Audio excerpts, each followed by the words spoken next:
Welcome back. Today, we're exploring one of the most subtle but powerful beliefs many people carry. It's the belief I'm not good enough, I'm not worthy. And this belief doesn't only shape how we feel, it shapes how we choose, who we follow.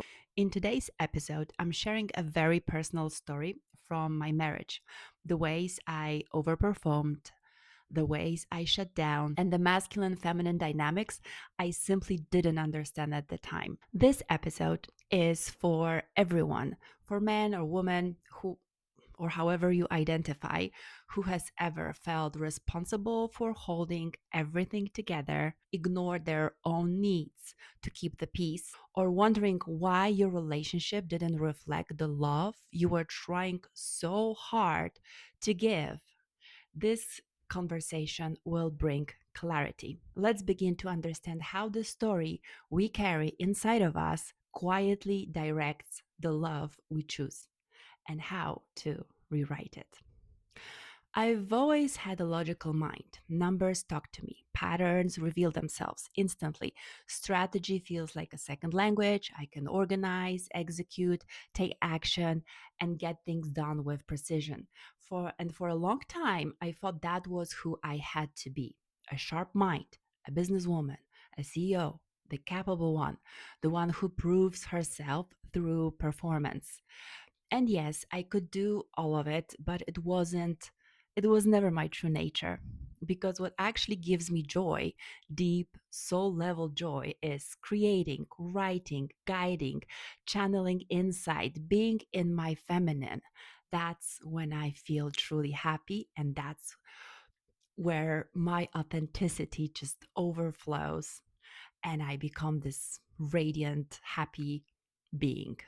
I didn't always believe it had value. And I didn't always believe I had value outside of what I could produce or figure out. For years, I chased validation for my intelligence. I wanted people to see that I was more than a pretty face. I wanted someone to look at me and say, "You're smart, you're capable, you're intelligent." But the question is validation from who? Because the people I chose, especially my previous partner, were the ones who felt threatened by the very qualities I was trying to prove. He once admitted in a rare moment of honesty, "I was jealous of you, jealous of how people naturally follow you, jealous of how you influence employees effortlessly."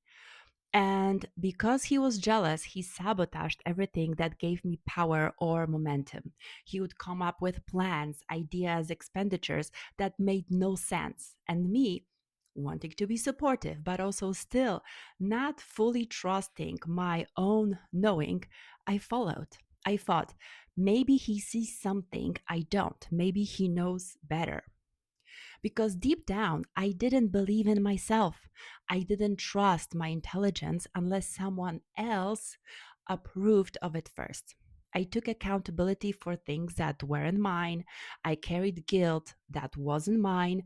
I apologized for decisions I didn't even make. All because I didn't feel good enough or worthy enough to lead myself. And that's the part people rarely speak about. The layers underneath I'm not good enough, the childhood programming, the beliefs that get woven into our identity before we even know what that identity is. My father taught me you need to be strong. My mother taught me never give all of yourself and always stay independent emotionally, financially, and guess what? I listened. So when I entered my marriage, I was already wired to stay half closed, half guarded, half trusting, half open. And my husband felt that, not consciously, but energetically. During that time, my life looked like this. I was staying home with our son, studying, taking care after the house, cooking every day, every single day for 5 people, 2 courses and a dessert daily. I cleaned constantly because my son was crawling, and my germophobia kicked in, vacuuming and mopping huge floors every single day. I did laundry, ironing, and I ran the household like a military operation. And all of that while finishing my finance degree. School on weekends, final exams, papers, deadlines, exhaustion. It sounds insane when I say about it out loud, but I did all of it. And you know what? It still wasn't enough. Why? Because what he needed, my husband, wasn't more doing. He needed my femininity, my softness, my openness, and I had none left to give. From his perspective, I didn't need him. I was too capable, too strong, too organized, too masculine in my energy. He didn't receive warmth, playfulness, or emotional presence from me, not because I didn't want to give it, but because I was drowning in responsibilities. So he started fighting for attention, fighting for validation, fighting to feel significant in a household that ran perfectly without him because he was at work. He became controlling, he became reactive, he diminished my role, he undermined everything what I did. He searched outside of the marriage for what I wasn't giving him, for what he wasn't receiving from me. And I didn't understand any of it at the time. From my perspective, I was already doing everything. The key word is everything. Because what more could he possibly want? But what I know now is this: he didn't want more, he wanted me, not the organized robot version of me, not the exhausted masculine version of me. He wanted the feminine energy that made him feel like a man. And I simply didn't have it. Then I got pregnant with our second son, and something unexpected happened. Due to the health issues and endangered pregnancy, I was put on a bed rest. And just as first trimester was about to finish. So long 6 months for me, staying mostly in bed, walking tiny bit around the house, like to the bathroom or to the kitchen or to eat. And suddenly I did nothing. I wasn't cooking. I wasn't cleaning. I wasn't managing the house. I wasn't even taking care after our first son. And you know what? Our connection improved. He was protective, loving, present, attentive. Why? Because he finally felt needed. He finally felt like a man again. He finally had access to my softness, not because I intentionally created it. I didn't know what it was at the time, but because circumstances forced me to stop running in masculine mode. Looking back now, I can see the whole dynamic so clearly. But at the time, I understood none of it. After giving birth to our second son, everything intensified again. I took a break from university, which meant now that I had to complete 2 semesters in one. More pressure, more stress, more exhaustion, and 2 kids now. The harshness returned, his instability returned. His behavior confirmed my mother's belief. Well, you need to be independent. He can't be relied on. And with every cycle, we grew further apart. But here is the deeper lesson in all of this, and the reason I share this story in such detail. If you want a great relationship, you must understand your man. And if you're a man, you must understand your woman. And what is the most important, you must understand yourself. Men speak in symbols, actions, rhythm, and phases. Women speak in emotion, nuance, and connection. For example, when a man says, "There's a space for you here," a woman might think, well, okay, and? But to a man, this sentence has a huge meaning because men are territorial. So he just announced to you that he made space for you in his world. And that is a very significant emotional gesture. And even if it sounds small to our feminine female ears, but here's the nuance most women miss. You have to also understand his capacity. Sometimes a man is in a tunnel, a rebuilding phase. It's a very painful moment. They redefine it. It's like a shedding a skin. It's like a death and rebirth, literally. And when he's going through that particular phase, what he offers might feel minimal to you, but it represents absolute maximum he can give in that season. So, a wise woman doesn't confuse limited capacity with limited interest. She can discern the difference. Understanding masculine language, masculine phases, masculine needs, it changes everything. But all of this begins with you. You need to know your limitations, your wounds, your triggers, your patterns, your childhood programming, your worthiness, your nervous system, and essentially your happiness cannot depend on a man. Not because men are unreliable, but because men have cycles where they must turn inward, rebuild, focus, withdraw, or carry weight you know nothing about. And it's not only about the tunnel, there's more phases, but maybe about that some other time. Let me know in the comments below if you would like me to create a episode about the phases. If you collapse every time he needs space, the relationship becomes unstable and unbearable for everyone. But if you have your own world, your joy, your purpose, your friendships, your creativity, your feminine radiance, your self regulation, then you remain soft, warm, open, and loving without becoming dependent. This doesn't threaten a man, it grounds him. He realizes your happiness isn't something he must constantly manage, but in the moments when life gets too much for him, he can feed of your feminine radiance from your feminine energy is like recharging his batteries. It's like reminding him of who he truly is, because you're going to activate his masculine and his masculinity wherever he goes out of his center. He can relax. He can show up from desire, not obligation. He feels safe to love you because your emotional world is not sitting on his shoulders. And when the two of you come back together, the polarity deepens. He feels like a man, you feel like a woman. It's about the energies, doesn't matter how you identify. You meet each other with your true core energies. This is where love becomes effortless. Well, my mom told me never give all of yourself.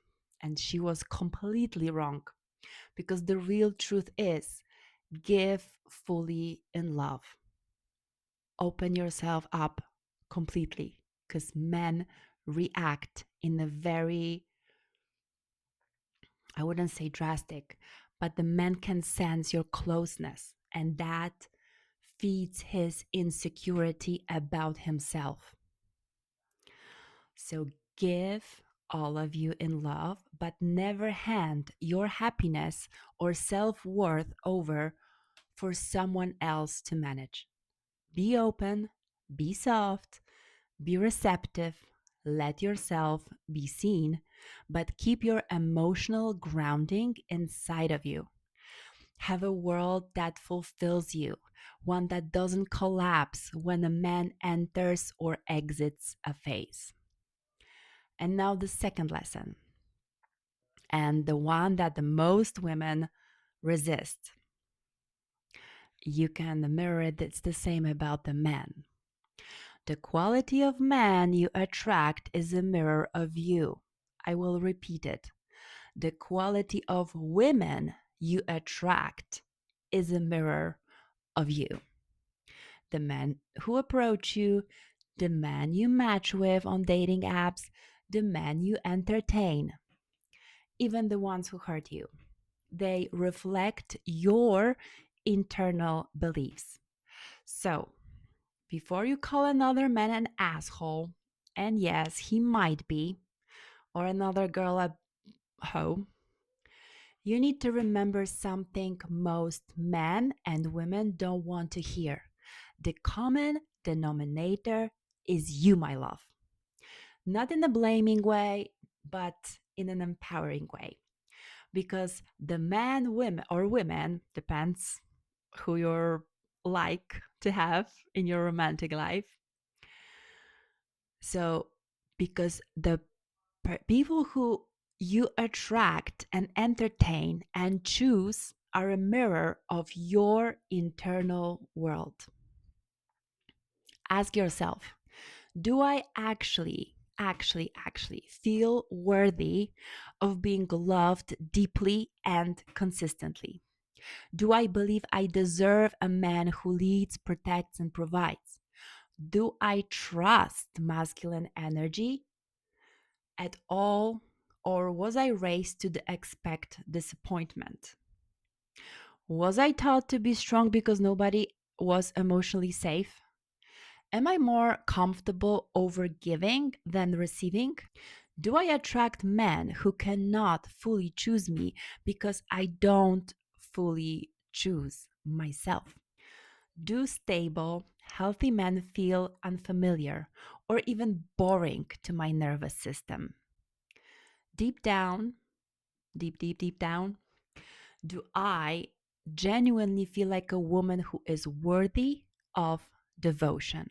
Because, because, because underneath every I'm not good enough lives something deeper and something older. A belief you picked up from childhood, a wound left by parents or one parent, a moment when and where you shrank yourself to stay protected, a story you built around survival, not love. And until you see it, name it, and unravel it, you will keep attracting men who reflect, or women, who reflect the version of you that still feels unworthy. Because if you don't feel worthy of a man who leads, protects, provides, and loves deeply, you will unconsciously choose men who reflect your doubt. Not because you are broken, but because your subconscious is trying to prove your old story right. The moment you change the way you see yourself, the man you attract will change instantly. This is the real work. Understanding men, yes. Understanding how they operate, what phases of development they're going through. All of that is very valid. But understanding yourself first, I think, is the best dating advice and advice on how to meet a love of your life. Understand yourself first. So, my love, if today's story made you reflect on your patterns, your worthiness, your childhood programming, or the way you relate to men, take that as your invitation. Awareness is a doorway, but becoming becoming is a path. If you are ready for a deeper shift, for healthier masculine energy in your life, and for a clean slate moving into the new year, I want you to know I'm getting ready to open something really beautiful, a 6-week Becoming Clean Your Side of the Street program. It's a guided journey into worthiness, feminine energy, or masculine energy, depending how you identify and what is the core dominant authentic energy in you. We have both, but one is dominant and one makes us feel our authentic selves. This isn't about fixing yourself, it's about becoming the version of you who no longer attracts what wounds her, but only what grows her. If you want to be informed the moment it launches, just leave a comment below or DM me on Instagram at just where to start with the word becoming. And I'll add you to the waitlist. And if you want to start the inner work today, I've extended journal prompts in the description below to help you uncover what's hiding underneath your I'm not good enough. Those are layers. It is a journey. It's not about judging yourself and feeling horrible. No, it's about getting the insight, getting to know you, because you need to know where you're at if you're about to change anything. So, awareness is the first step to change. And congratulations if you're willing to do that work. Thank you for being here. Thank you for listening. And thank you for choosing yourself. I love you. And I'll see you in the next episode. Bye bye.